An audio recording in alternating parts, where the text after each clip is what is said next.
I might be smiling at you, but make no mistake, I am pissed. Donald Trump is being an absolute idiot, implementing a tariff plan that virtually every single economist has said is a sure loser. And what are the consequences? Higher prices for all of us. Real pain. You know, I love when the left comes to my page and they talk all this shit. Oh, you're just a stupid Trump supporter. You know, you lefty losers are welcome on my page anytime.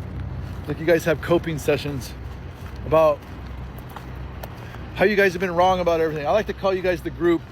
The people that are wrong about everything continue to be wrong about everything. And all the Trump supporters are stupid, but yet you guys voted for the fucking loser. I have so much fun making fun of you guys. And it's funny because you keep banning my account. Nobody on the left gets banned. They don't have to deal with censorship. In fact, you have everything on your side. They amplify your voice, and mine gets censored. I get so mad, and I just love it. It's almost as if we're making America great again, and there's nothing the left can do to stop it.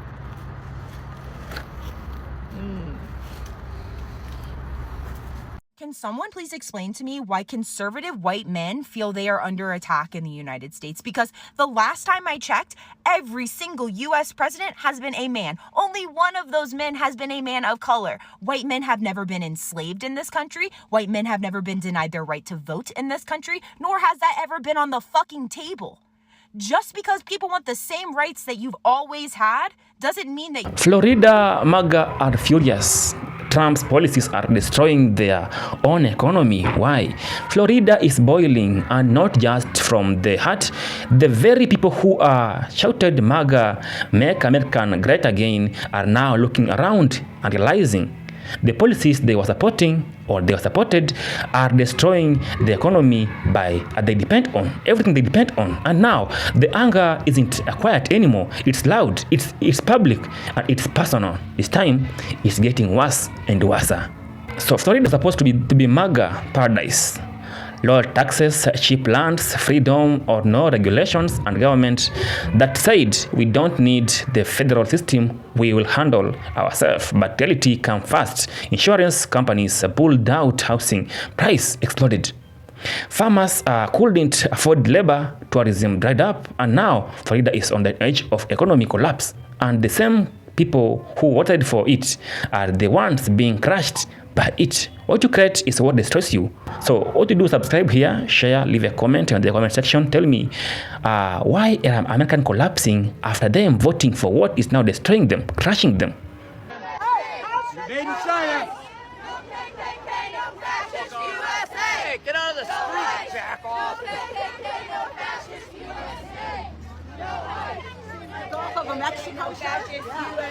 Look, I'm a big advocate of the Second Amendment. I have been from the beginning. I've protected it. And these things are terrible. But the gun doesn't do the shooting. The people do. The gun doesn't do the shooting. The people do. The people do. The people do. The people do. Nothing is better than being MAGA. Here in Florida, let me tell you what we're doing. You see, what happened was Ron DeSantis and all the MAGA legislator here, we kicked out all of the immigrant workforce. We made it clear that they weren't welcome here and kicked them out of the state. That's right, even some of us MAGA business owners voted to kick out our own workers, and now we cannot fill the work. Oh, but don't you worry, MAGA's on top of things, because right now, our wonderful legislator is debating on loosening the child labor laws here, because our genius MAGA plan is to replace the immigrant workforce with our children, our Florida children. Doesn't that make perfect sense and just sound wonderful? The policy we support is actually detrimental to us, but we pass it anyway.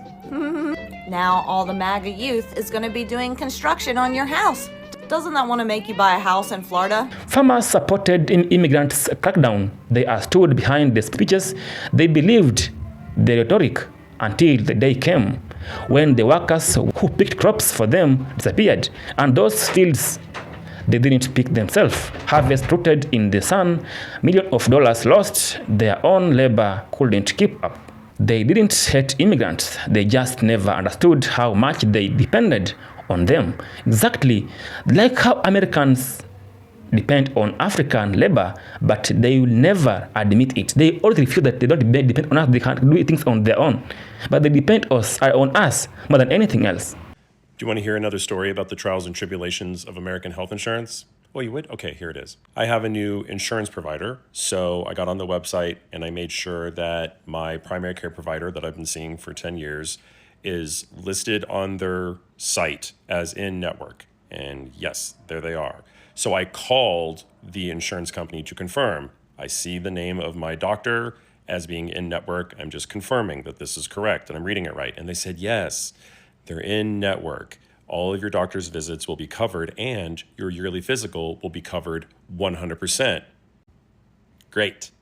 So I went and had my yearly physical, which is very straightforward. I have 2 prescriptions that I've been taking for years, and I've learned if you're in your physical but you ask questions, they will charge you as a regular office visit. So don't ask questions, don't bring up anything new.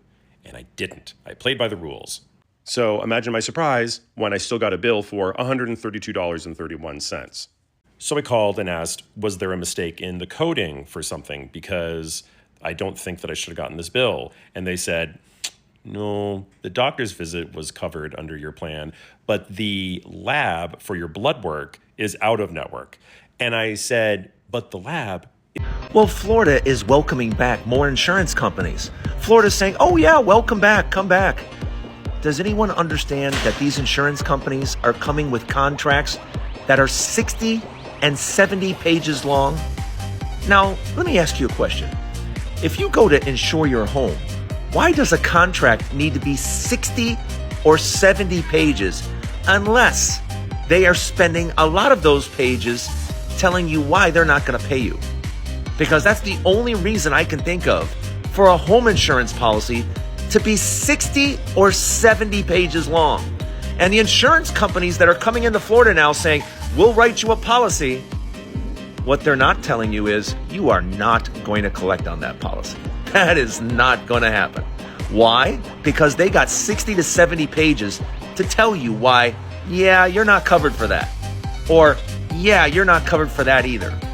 Because I want you to remember, the insurance companies have figured out they don't have to spend billions to bail you out.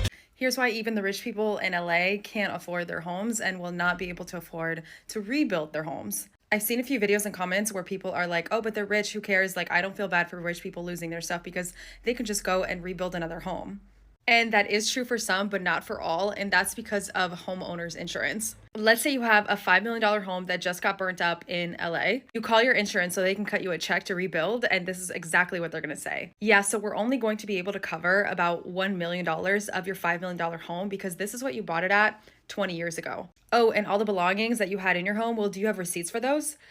The painting that you said that you had for $17,000, do you have it appraised? Oh, all that jewelry and grand piano and expensive furs that you had, well, do you have receipts for those? No?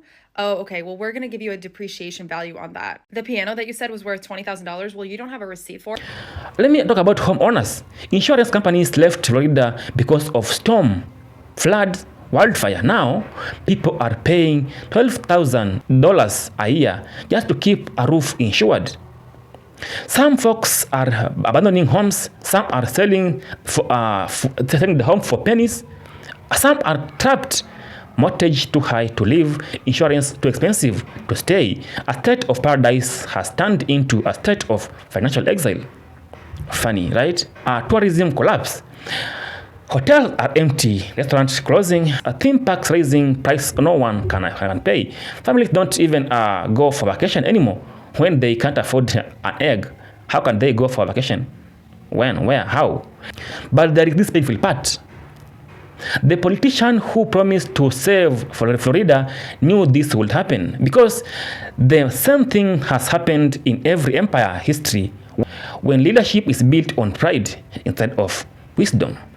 In the Mali Empire, in the Kingdom of Benin, in Zimbabwe, great stone cities leaders learned the truth. You cannot build a nation by dividing your people. You cannot feed a nation while suppressing the workers. You cannot grow wealth through arrogance.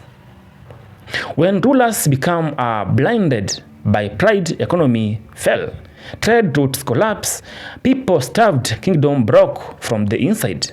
And now, what happened in ancient Africa is happening in America today. It's happening now. What happened for us ages ago is happening for you now. Y'all love to cherry pick because you claim that the immigrants are the reason for crime, but you have nothing to say about white supremacists in this country.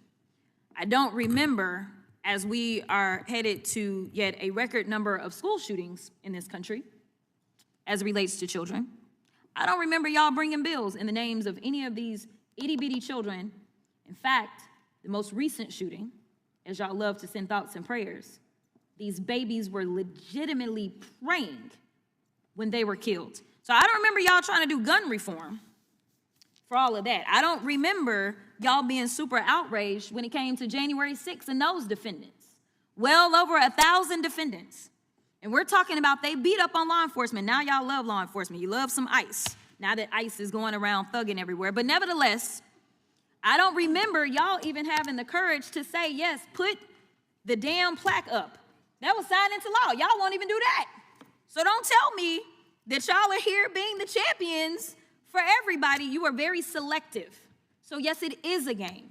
Because if I want to do legislation, I don't have to put somebody's name on it to do right. Billionaires are the problems. Immigrants are just the fucking scapegoats. When they remove all the immigrants from this country, do you think your wages are going to increase? Do you think the price of housing is going to go down? Do you think tuition for college is going to go down? Do you think prices for food is going to go down? On top of that, some people blame immigrants for taking our jobs, but don't blame the corporations who purposefully hire them because they know that they will work for a significantly less wage. Who's really at fault here? The immigrants or the people hiring them so that they can pay them less and don't have to pay us?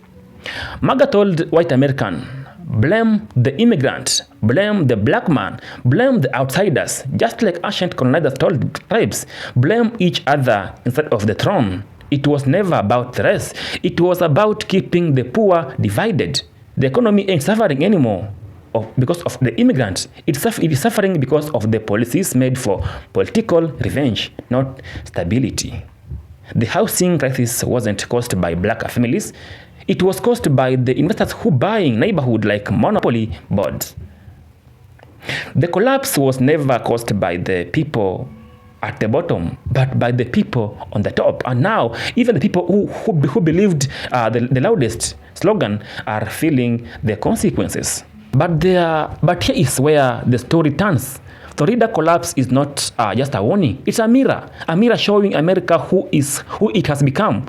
A mirror showing how propaganda divides the poor. A mirror showing how Rome fell. A mirror showing how Ghana fell. A mirror showing how Congo fell, not to outsiders, but to leaders who refuse to listen to the people, their voices. Florida MAGA voters were waking up now, not because someone debated it, not because the news convinced them, but because reality is teaching them. You know what I want? I want revolution. I do not care about anything else. I'm being 100% completely honest. At the end of every single day, I do not give a shit about pretty much anything except revolution. And you're thinking maybe, oh, violent revolution, he wants to hurt people, kill people, burn down, blah, blah. Like, no, I just want spiritual revolution. I want a shift in human consciousness. And some people at times, they might be like, oh, sometimes he seems like a little angry. He seems a little like, yeah, I am angry.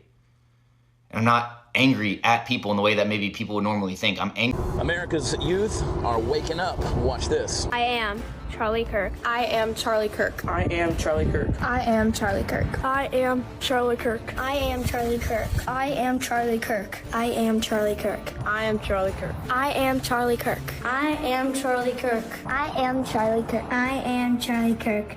Oh my God, I think they're really just banning TikTok because America put a lot of work into America being segregated. And it was an intentional decision. Because the thing is, poor white Americans are a very important demographic that needs to be indoctrinated into white supremacy and American values. And as boomers start to age out of society and they don't want to transfer their wealth, meaning they don't want to allow an entire generation of white people to participate in the privileges of whiteness that they were. Will they continue to clinch on the lie that they were told, or the truth they admit to us that we are useful to them? The unity feeds nation, division destroys them. And the black Americans, descendants of the greatest civilization on earth already know this would happen, already know this lesson will come to them. They have been through the collapse. So the world is tarnishing, and America is collapsing every single day. But now we're here to watch for how long will they be destroyed. Till when? Subscribe, share, leave a comment. The story just began.